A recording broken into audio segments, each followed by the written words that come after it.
안녕하세요. 미래탐구에서 수학 가르치는 이상현입니다. 반갑습니다.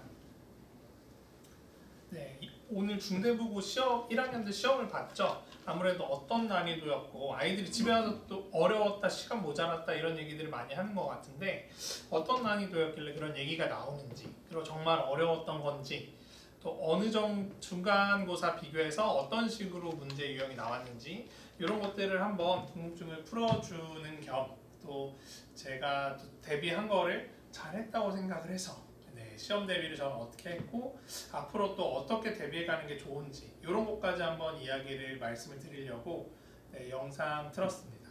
자, 일단은 중대국어 한번 오늘 본 1학년 기말고사 시험 분석을 좀 해보면 제가 급히 쭉 보느냐고 뭐 엄청 문제마다 뭐 어디서 나왔고 이런 것보다는 전체적인 흐름을 좀 분석을 해봤어요. 물론 대부분 그냥 어려운 건 다 부교재에서 나왔고 마지막 문제, 행렬 문제 같은 경우 그리고 조합의 증명 문제 이런 것들은 조금 부교재를 풀어봤어도 생소할 수 있겠다. 이 정도였거든요. 나머지는 다 부교재 문제들이었고 일단은 1, 2, 3, 4, 5, 6, 7 이거는 딱 기본 난이도 그냥 아무 부교재 상관없이 그냥 아무 문제집이나 좀 풀어봤으면 센이랑 하나 풀어봤으면 무조건 맞히는 문제들이라고 보시면 되고 보통 난이도 이것들은 그냥 대표적인 유형들 이런 것들도 그냥 문제집 때 풀고 부교재 한두 번 풀어보면 충분히 맞힐 만한 문제들 보통 난이도라고 제가 썼고 응용 난이도 자 요게 이제 주 등급을 가르는 문제들이죠. 요번에 좀 응용 문제들이 많았어요. 또 일부 문제들 아무래도 16번이나 또는 18번, 17번, 18번 이런 것들은 사실 난이도가 그냥 응용 문제라기보다 심한 문제 같다 라고 생각을 할 수도 있긴 한데 제가 그냥 단순한 응용 문제다라고 해놓은 이유는 부교재에 다 있고 또 너무 수없이 어떤 다른 학교 기출을 풀든 뭘 풀든 늘 나오는 그런 문제들이기 때문에 아마 시험 전에 못해도 한 7, 8번 풀어봤을 문제들이에요. 그랬어야만 하는 문제들. 그래서 다 풀어봤으면 사실 맞춰야 하는 문제다. 그래서 응용 단계가 많고 아예 처음 보는 문제면 심한 문제지만 많이 본 상태로 시험을 봤을 거기 때문에 그리고 심화는 제가 봤을 때는 진짜 심한 문제다. 요거는 진짜 맞히기가 쉽지는 않았다 하는 거는 22번 하나 정도다.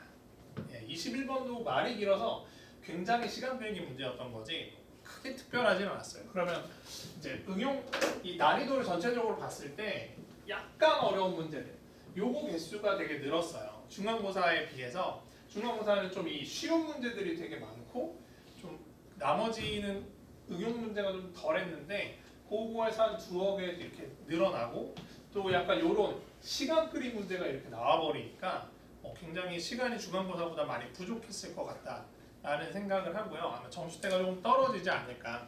또 한두 문제 정도 더 틀린 같은 등수면 한두 문제 정도 더 틀린 정도가 아마 되지 않을까 이렇게 생각을 합니다. 근데 사실 경우의 수 같은 거 빠릿빠릿한 친구들은 또 이게 이번에는 또 심한 문제, 되게 어려운 문제가 좀 들나와서 1등급 컷이 크게 떨어질지는 잘 모르겠어요. 중위권 학생들은 오히려 2등급 컷이 떨어질 것 같은데 1등급 컷은 뭐 떨어져도 한 문제 정도 더 틀린 거 많이 떨어져도 뭐 6, 7점 정도 떨어지지 않을까 조심스럽게 생각을 해보는데 사실 경우의 수 파트가 들어가면 예상이 굉장히 어렵습니다. 아이들이 들쭉날쭉이라 일단은 그래도 확실히 중간고사보다 조금 시간 압박이 컸을 거다 이렇게 보고요. 한 문제씩 좀 분석을 해보면 1페이지는 아무것도 없고요. 자, 몇 문제 풀이를 좀 할 거예요. 쭉 얘기를 하고 자 8번, 9번 이런 거 다 부교재 있는 문제죠. 10번도 부교재 있는 문제를 조금 변형한 거고 11번 마찬가지 12번은 뭐 딱히 부교재 있는 문제는 아닌데 좀 기본 문제라서 제가 봤을 때 쉬웠던 것 같고 13번도 마찬가지 14번도 뭐 기존 기출에서 약간 변형된 정도 자 15번 같은 경우가 변형은 확실히 변형인데 풀이가 많이 바뀐 변형이에요. 되게 쉬운 기출이에요.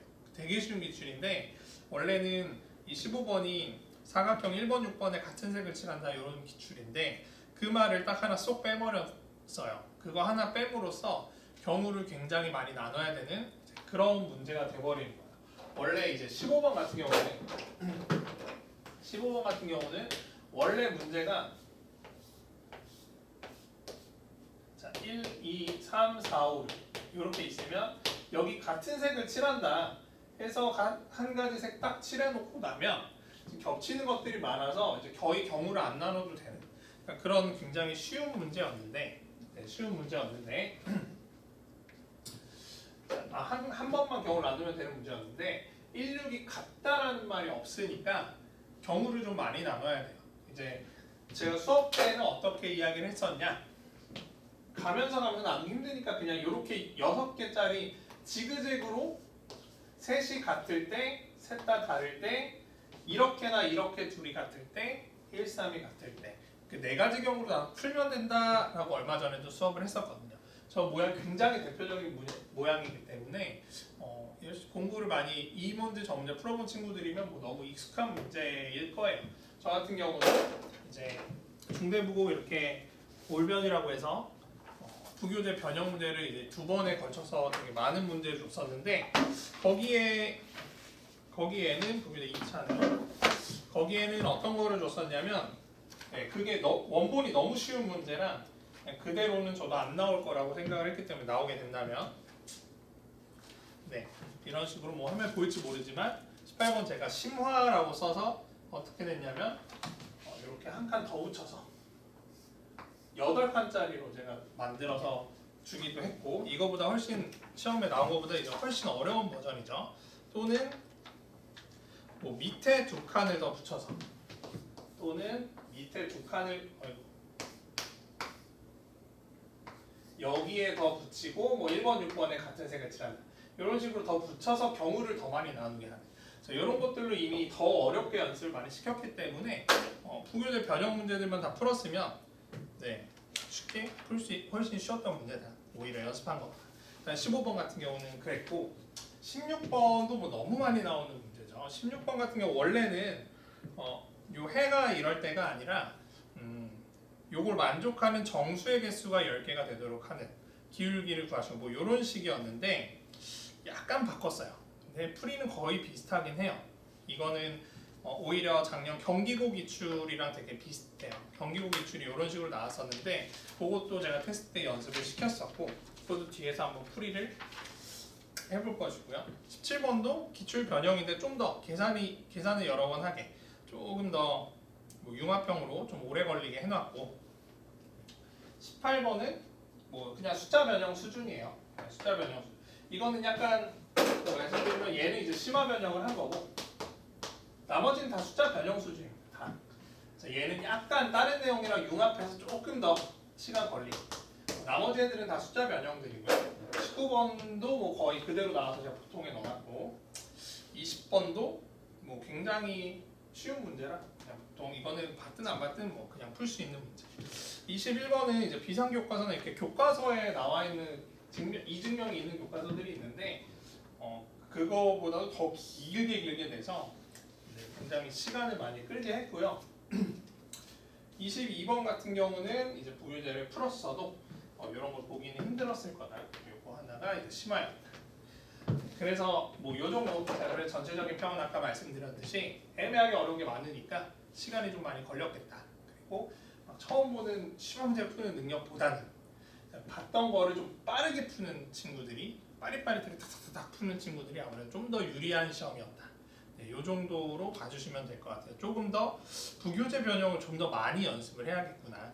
이 정도 생각을 해주시면 될 것 같습니다. 저도 요번에 부교재 변형할 때 그냥 숫자 변형 한 2어 개에다가 추가로 모양 변형, 뭐 구하라는 거 변형, 뭐 이런 것처럼 이렇게 심화 변형들 찾아서 넣기도 하고 제가 직접 만든 것도 꽤 많아요. 뭐 그런 식으로 적중을 많이 시키려고 해봤는데 뭐 몇 개 이렇게 적중되는 것도 있었지만 아무래도 쉽지는 않죠. 그래서 그냥 항상 딱 이렇게 변형들을 다양하게 풀면서 최대한 모든 변형에 계속 대비를 하면서 실력까지 키워야 그래야 잘 볼 수 있는 그런 시험이지 않았나. 뭐 그래도 단순 숫자 변형들은 어차피 다 연습을 시킨 거기 때문에 그 중에 요거 하나 정도 비슷하게 했으면 뭐 괜찮지 않았나. 그렇게 생각을 하고요. 나머지도 많이 연습을 시켰고 몇 개만 학생들이 조금 애매한 애매하게 걸렸을 만한 거 몇 개, 또는 제가 봤을 때 포인트를 딱 잡았으면 참 쉽게 풀었을 텐데 그러지 못한 친구들이 있겠다 싶은 것들을 몇 개만 좀 얘기를 해보면, 이건 학생이 보면 좋겠죠. 자, 요거 같은 경우는 학생들이 어떤 거에서 막혔을까? 수직선 그리다가 좀 헤맸을 수 있을 것 같아요. 자, 요거 위에 거는 그냥 구하면 어차피 x가 마이너스 2에서 5. 자, 이렇게 되는 거고, 네, 그다음 요거는 a가 0보다 크면 이거는 늘 성립해요. 그래서 여기서 조금 생각을 해야 되는데, 자, 여기 마이너스가 달려 있으니까 양변을 마이너스 곱하기 전에, 자, a가 0보다 크면, 네, 또는 0 이상이면, a가 0 이상이면, 자, 그러면 여기는 절대값의 마이너스니까 늘 0 이하예요. 그래서 0 이상이면 여기가 모든 실수가 돼요. x는 모든 실수. 자, 그래서 이 공통범위가 얘 전체가 공통범위가 되면서 마이너스 1, 0, 1, 2, 3, 4 6개의 정수, 만족시키는 정수 x가 6개가 되니까, 네, 요러면 무조건 만족을 하는 거예요. 그래서 정수 a는 일단 확보된 게 0, 1, 2, 3, 4. 자, a가 0 이상이면 밑에가 모든 실수가 근이 되면서 공통범위가 요게 되면서 정수 x가 6개가 돼버린다. 그래서 만족하는 거예요.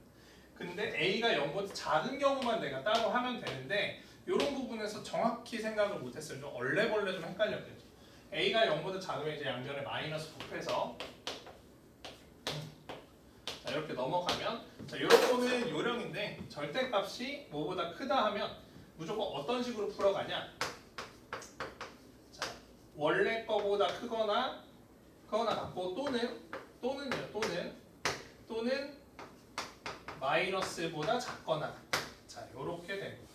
그리고 수직선을 이제 그려보면, 수직선이 마이너스 2에서 5, 마이너스 5가 아니라 마이너스 2에서 5까지, 자, 요렇게 됐을 때 얘를 그리면, 자, 요거 다시 쓸게요. 2 마이너스 a or x가 2 더하기 a인데, 요게 가치 미지수니까, 가치 미지수일 때는 우리가 어떤 걸 보냐? 가치 미지수일 때는 중점이 일정하거나 간격이 일정할 거예요.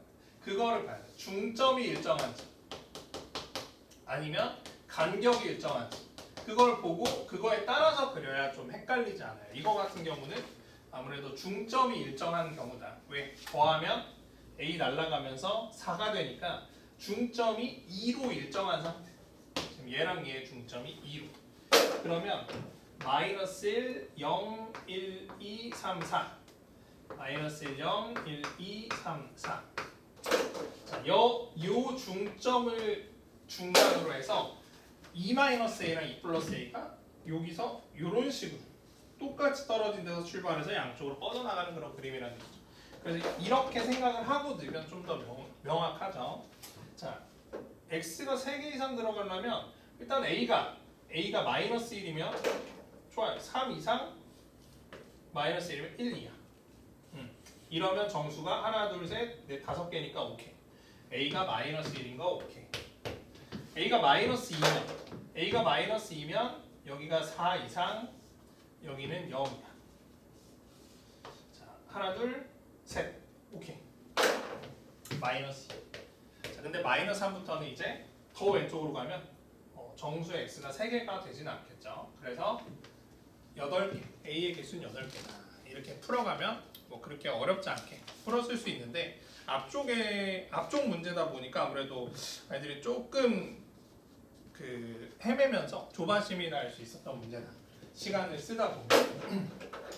자, 그 다음 12번도 되게 쉬운데 조금 말렸을 수 있는 문제라서, 자, 요 같은 경우는 간단히 설명만 하면, 얘를 fx라고 하면, 자, 요거의 근이 이거라는 얘기니까, 요의 근이, 자, 요 역수들은 누구의 근이냐? 얘네들은 누구의 근일까를 우리가 다 알고 있어요. 얘네는 누구의 근이냐면, 자, 이거의 근이다. 이런 것들이 바로바로 보여야 아까 융합형 17번에 저런 내용이 같이 섞여 있거든요. 저거를 바로 풀지 못한 친구들은 17번에서도 분명히 헤맸을 것이다. 자, 요거를 알고 있어야겠죠. 여기에 x1이 들어가면 0이 되니까 여기에는 오히려 x 자리에 x1분의 1이 들어가야 똑같은 fx1은 0이라는 식이 나올 거니까 자, 그러면 요 fx분의 1을 자, x분의 1 집어넣어보면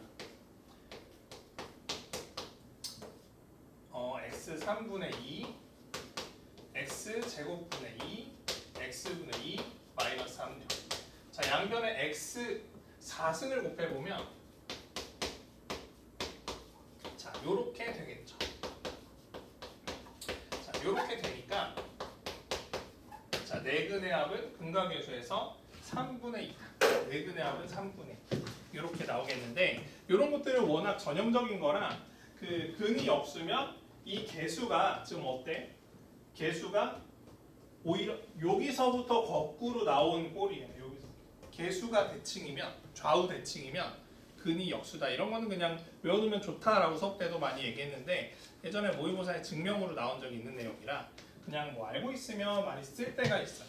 그래서 그걸 기억하면 뭐 좀 더 빨리 풀었을 수 있겠죠. 보자마자 얘 이 계수가 역수인 그거의 근이네 해서 이거분의 이거가 네근의 합이다. 이렇게 바로 풀었을 수도 있겠죠. 그걸 잘 기억하고 있는 친구들이라면 22번 자, 간단히 보면 1번, 2번 여행지가 있고 코스가 요렇게 가는 거 있고 요렇게 가는 게 B 코스 요렇게 가는 게 A 코스. 이 방향이 중요해요. 방향. 요렇게 이쪽으로 가는 게 D 코스. 여기도 있죠. 요렇게 가는 게 C 코스. 자, 요렇게 가는 게 E 코스고 이렇게 한 바퀴 도는 거. 2에서 2로 가는 게 이제 F 코스다. 이렇게 나와 있는데 행렬 A를 구하시오. 행렬 A는 뭐 쉽죠? 행렬 A는 쉬워. 자, A는 자, 일단 이거를 잘 알아요. 여기는 여기 자리에 있는 건 1행 1렬이니까 1에서 1로 가는 거. 자, 여기 자리에 있는 거는 2행 1렬이니까 2에서 1로 가는 경우. 그 다음 여기는 1행 2열이니까 1번에서 2로 가는 거. 여기는 2행 2열이니까 이렇게 가는 거. 자, 요거를 다 써보면 되는 거죠. 자, 봐봐. 눈만 있으면 돼. 자, 1번에서 1번으로 가. 1번에서 무슨 코스를 타든 간에 다시 돌아오는 게 없잖아. 그쵸? 1번에서 돌아오는 게 어디 있어? 이거 당연히 0이 돼야겠고, 그치? 자, 1번에서 2로 가는 거는 자, 하나, 둘, 셋. 세 가지. 자, 그다음 2에서 1로 오는 거는 하나, 둘. 두 가지. 그다음 2에서 2로 가는 건 여기 있네. 이렇게. 이거 왜 관광을 하는지 잘 모르겠어요, 그치? 2에서 2로 그냥 제자리에서 돌아. 한 가지. 자, 요게 행렬 A가 되는 거겠죠. 그렇죠? 1번까지는 또 잘 푼 친구들이 있을 텐데 2번 세 코스를 이어서 관광해서 자 2번의 중요한 2번 잘 읽어요. 2번은 뭐라고 써 있냐면 이 지점에서 출발.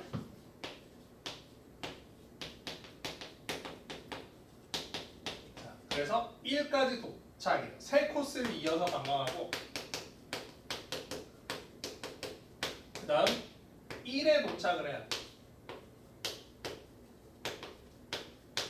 요거를 잘해봐야 돼. 2에서 출발했고 1에 도착했다. 세 코스를 관광을 해야 돼요. 그거를 왜 행렬의 곱이냐 한번 봅시다. 자, 그 곱하기 전에 요거 잘 보면 자, 이 행렬을 먼저 잘 뜯어봐야 돼요. 이 행렬을 잘 뜯어보면 어떤 게 보이냐면 자, 요거는 요 줄은 1에